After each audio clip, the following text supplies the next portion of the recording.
What's going on, guys?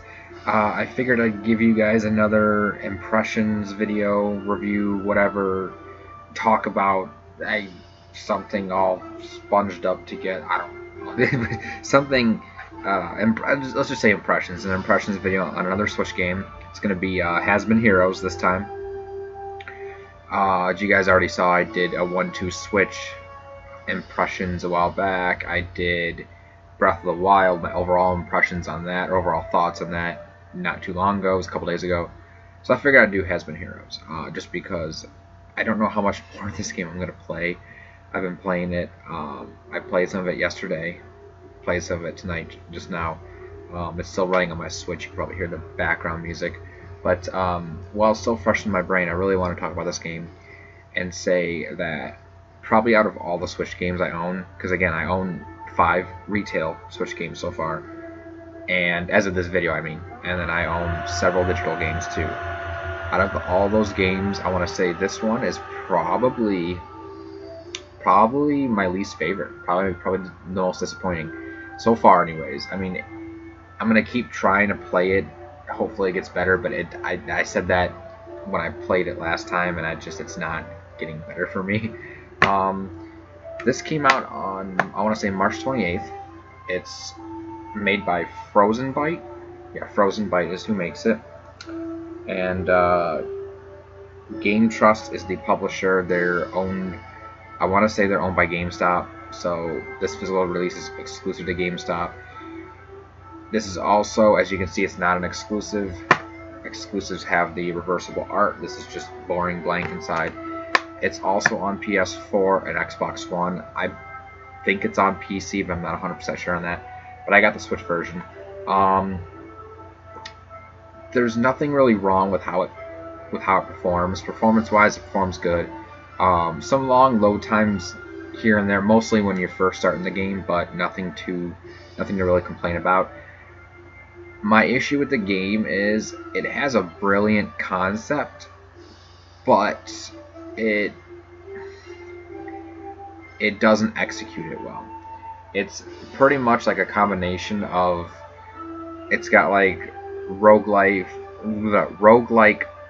randomized like areas, or I guess you can call them dungeons, even though they're not dungeons, but randomized areas that you walk to. But then there's all sorts of different rooms. There's different areas to battle and stuff like that, and it's like a combination of stuff. Like, it's a combination of some turn-based, it's a combination of real-time, it's a combination of, like, I don't want to say grid-based, but it's got a lot of strategy in there with how you constantly swap out your characters between the lines. So the battle systems, it's hard to describe. The battle system is really weird. You do have, your characters have stamina, and, like, I don't know, like, I don't know what determines exactly, like, when you battle enemies or when you go and attack them. Sometimes they'll block, sometimes they'll get super effective damage, sometimes you'll just kill them in a couple hits, sometimes they'll just evade you. I'm not exactly sure what constitutes what, because the game doesn't really give a good explanation as to what does that. There's also spells and things like that, but again, it's just because the game is presenting you the battle system, at least to me. This is, again, my impressions, how it feels like to me. It feels like it's presenting it to you in a turn-based way while still keeping everything real time. When you go to attack, it like pauses the battle, and you have to use the L trigger to unpause. So like when you go to attack, that's when the game actually pauses, like a turn-based, to where no one is moving, and you can actually use spells, or you can swap positions of your teammates and perform like combos and chains and stuff like that. So I mean, it's the concept is there, but like I said, it's really confusing. The game, what really bogs down for me is, I could deal with all that. Like, there's a huge learning curve with the game. Okay, I understand that, but they don't give you a chance to learn it. I can't get past the first area at all. I've played dozens of attempts so far. I just can't.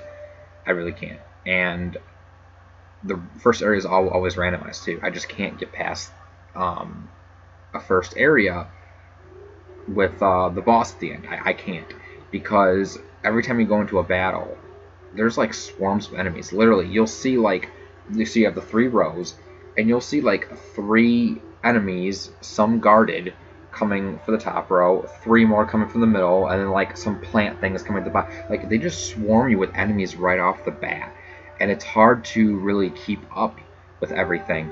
And then your characters each have health bars, but the problem is that it doesn't really matter, at least because your characters get hit like 2-3 times. That's it. Like that's it. And then one character dies, and that's it. You start from the beginning, and it's just like, okay, it's like, and there have been a couple runs where I've won a battle or 2, and then I'll get to like another battle, or I'll get to the boss, and I just get mauled. Like I can't progress. And it's like every time I start to progress, the game just kicks me out, basically. It just whoops my ass.